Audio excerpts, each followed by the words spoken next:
Para relacionarnos con la autoformación colectiva integral continua y permanente, es necesario transitar por una cronología que nos permita demostrar que existe una tradición histórica que vincula a la educación con el trabajo.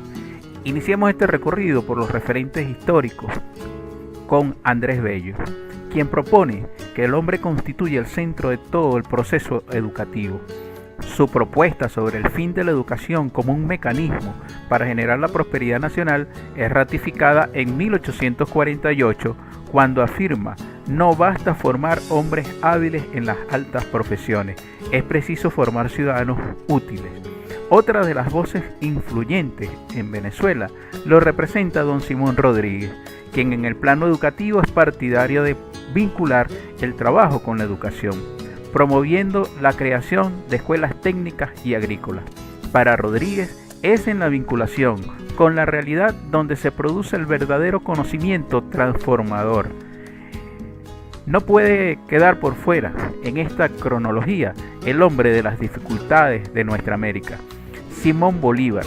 En 1819, en su discurso ante el Congreso de Angostura, plantea la importancia del binomio educación y trabajo como elementos para el fortalecimiento de la sociedad.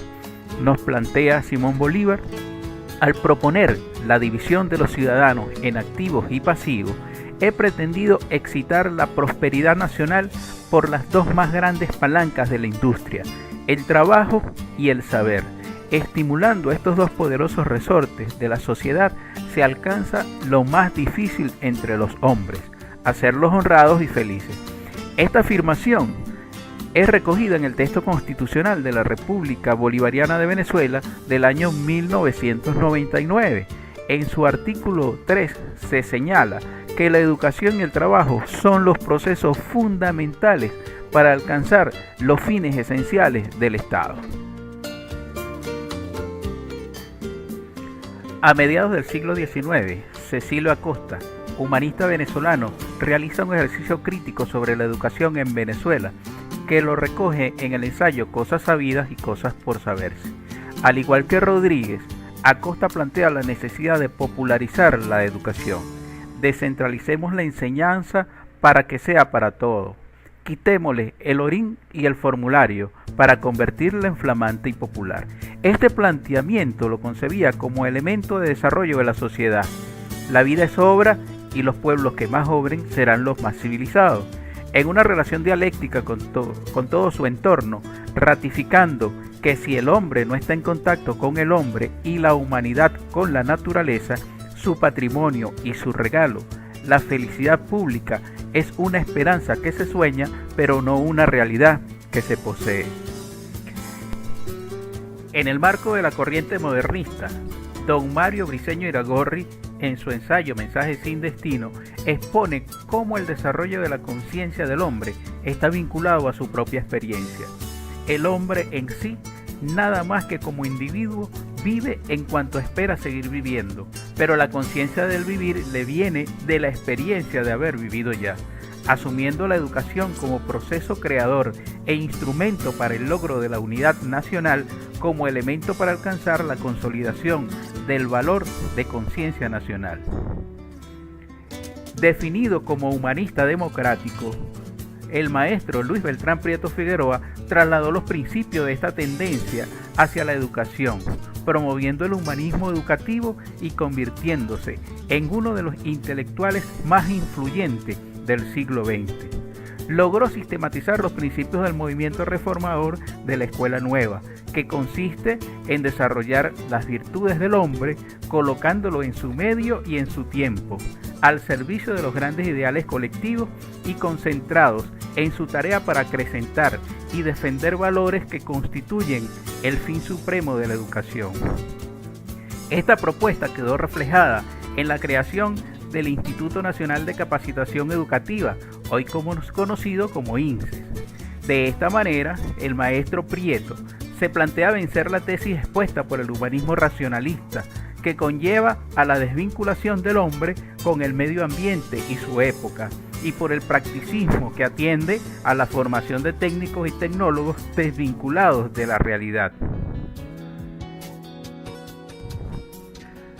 Félix Adam, conocido como el promotor de la andragogía en Venezuela, propone que la educación debe ser sobre todo un proceso autogestivo, en el cual la persona se asume como un proyecto.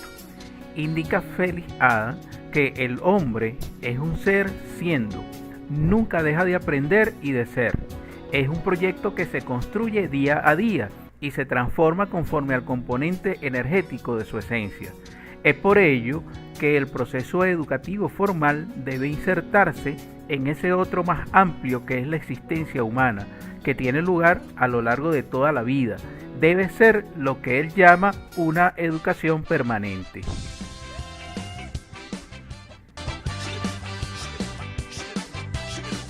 En momentos más cercanos al proceso que vive la Revolución Bolivariana de Venezuela, destacan Carlos Lan Rodríguez, Jesús Rivero y Armando Rojas. Este último, inspirado en el pensamiento de Simón Rodríguez, desarrolla su planteamiento de la educación como un continuo humano, que debe ser localizado y territorializado, y que atienda al proceso de enseñanza-aprendizaje como parte de una unidad compleja de naturaleza humana, total e integral, y vinculado al trabajo, a fin de armonizar la educación con las actividades productivas propias del desarrollo social, local, regional y nacional. Carlos Lan y Jesús Rivero generan aportes significativos al método de investigación-acción como alternativa a la investigación tradicional y como un instrumento de los sectores populares, asumiendo este método de investigación con carácter militante, como una herramienta política para la transformación de condiciones adversas de la población, ya que son los sujetos de esa población los llamados a llevar a cabo su propia transformación. En ese sentido, el trabajo como energía humana intencionalmente accionado para modificar responde a los condicionamientos de las experiencias educativas previas, es decir, a las formas de producir conocimiento. Partiendo de esta concepción, Jesús Rivero propone la organización de la Universidad Bolivariana de Trabajadores. Pero dejemos que sea el profesor Jesús Rivero quien nos dé la explicación. De manera particular, el pueblo venezolano tiene que convertirse en un pueblo soberano y protagónico, para lo cual los trabajadores y el pueblo en general debe prepararse debidamente para asumir la conducción de este proceso, para asumir la conducción de su propio proyecto y para prepararse de manera definitiva para el ejercicio del poder.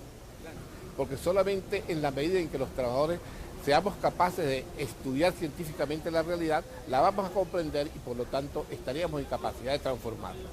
La formación permanente de los trabajadores es una consigna singular, porque esta será una universidad permanente, será una universidad de puertas abiertas, nunca estará cerrada y será un crisol de oportunidades para que todos los trabajadores tengan la posibilidad de elevar su conocimiento científico y técnico. De esta manera estaríamos construyendo un movimiento de hombres y mujeres que dominen el saber popular, el saber científico y técnico y lo pondrán al servicio de sus propios intereses, tal como lo plantea la Constitución Nacional. Por otra parte, Luis Antonio Vigó, desde su tesis del Ecuador colonizado, promueve la necesidad de crear una didáctica crítica que se constituya en una construcción teórica práctica en y para la acción, dirigida a conocer mejor nuestra realidad y en la medida que ésta sea develada, también sea transformada. En este ejercicio, plantea Vigó, la práctica constituye el punto de partida del conocimiento. En nuestra América, también encontramos referentes que se plantearon desarrollar teorías sobre la educación desde el trabajo. Entre otros podemos mencionar a Eugenio María de Hostos, puertorriqueño que junto al maestro Andrés Bello influenciaron al pensamiento pedagógico hispanoamericano, al apóstol cubano José Martí, al amauta peruano José Carlos Mariátegui y sus tesis indoamericanas, la poetisa y pedagoga chilena Gabriela Mistral, los aportes a la metodología de la investigación-acción realizados por Orlando Fals Borda de Colombia, al maestro brasileño Paulo Freire con su tesis de la pedagogía del oprimido y la extensa obra que combina la pedagogía con el trabajo social planteada por el argentino Ezequiel Anderegg. Esta síntesis demuestra que existe una tradición histórica en cuanto al desarrollo de la educación vinculada con el trabajo, no solo en la República Bolivariana de Venezuela, sino en nuestra América, haciendo de este el punto de partida para la promoción de la educación desde el trabajo, que relaciona al hombre con su medio ambiente y la sociedad de la cual es parte integrante, para desde allí producir conocimiento.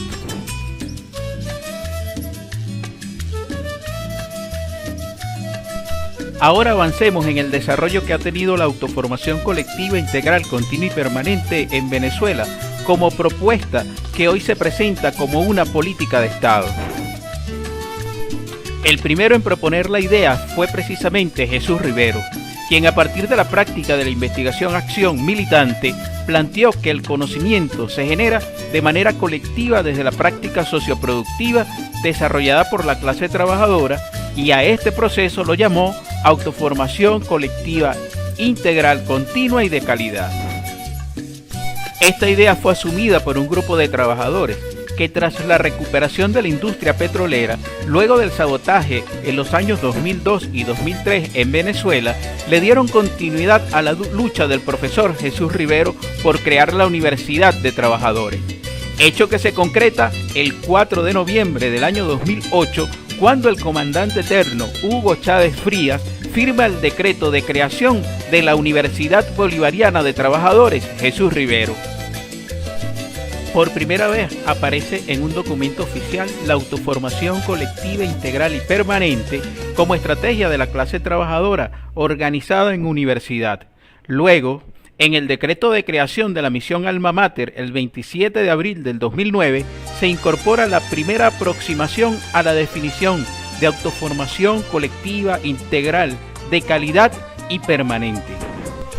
Con la promulgación del Reglamento Ejecutivo de la Universidad el 15 de abril del 2010, queda establecida la autoformación colectiva integral, continua y permanente como la estrategia de la universidad, que fusiona en un solo proceso la educación, el trabajo y la investigación. Luego, en el año 2012, voy a proceder a firmar la nueva Ley Orgánica del Trabajo de los Trabajadores y Trabajadoras. Elías.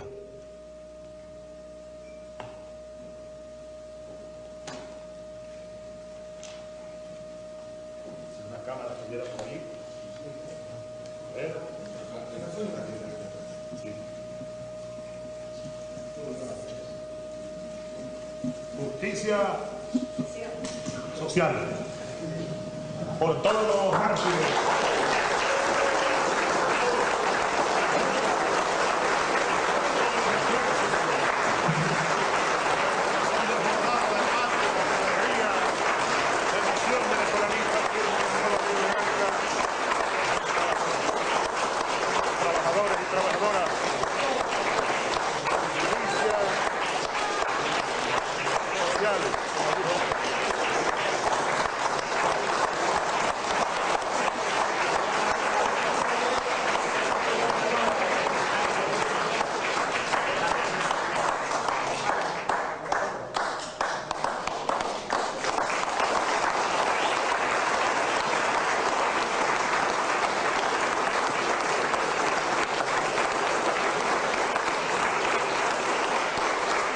¡Viva la patria! ¡Viva Venezuela! ¡Vivan los trabajadores! ¡Viva la vida! ¡Hasta la victoria siempre! De acuerdo a esta ley, la autoformación colectiva integral, continua y permanente pasa a ser la estrategia de toda la clase trabajadora en Venezuela. Cierra este ciclo el presidente obrero Nicolás Maduro. En el marco de la ley habilitante, aprueba la ley del INSE, donde se plantea la creación del subsistema bolivariano de autoformación colectiva integral, continua y permanente. De esta manera queda demostrado cómo la propuesta de la autoformación de una idea se constituye en una estrategia de una parte de la clase trabajadora hasta quedar establecida como una política que se formaliza como la esencia del proceso social de trabajo, tal como lo señala la Ley Orgánica del Trabajo, las trabajadoras y los trabajadores. Hasta el momento, hemos señalado los referentes teóricos de la educación desde el trabajo, que sustentan la autoformación colectiva integral, continua y permanente, y el desarrollo de esta propuesta como política de Estado. Como parte de su aplicación, también es necesario destacar que su ejecución se sustenta sobre elementos que le dan el carácter científico. Para ello, desde la Universidad Bolivariana de Trabajadores Jesús Rivero se han establecido un conjunto de parámetros que se desprenden de su reglamentación interna, que nos permiten confirmar que el proceso de producción de conocimiento desde la práctica socioproductiva genera técnica, ciencia y tecnología. Los indicadores se han organizado en 3 grandes bloques que dan certeza de que el potencial creativo desarrollado por la clase trabajadora en la aplicación de la autoformación colectiva, integral, continua y permanente cumplen con los parámetros científicos establecidos para la propia estrategia. Echemos un vistazo a cada bloque. El primero de ellos está orientado a identificar elementos para la construcción del plan de estudio, que abarca su construcción de manera colectiva, metodología de la evaluación y sistematización, tanto individual como colectiva. El segundo bloque se concentra en el objeto de estudio, que parte del diagnóstico de la cadena productiva asociada al proceso productivo en el que participa el equipo de estudio e investigación, y que tiene como indicadores el análisis de la dinámica mundial, nacional e histórica, asociada a los niveles de dependencia tecnológica, situación financiera y organización de los trabajadores del centro de producción.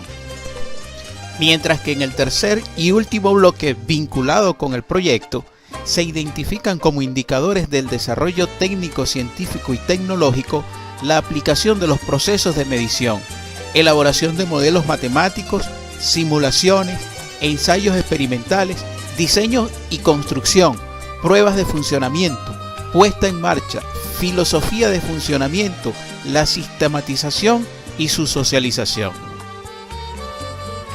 De esta manera se deja evidencia tangible de que el ejercicio de la autoformación colectiva, integral, continua y permanente se desarrolla bajo parámetros científicos asociados a la práctica productiva de los trabajadores.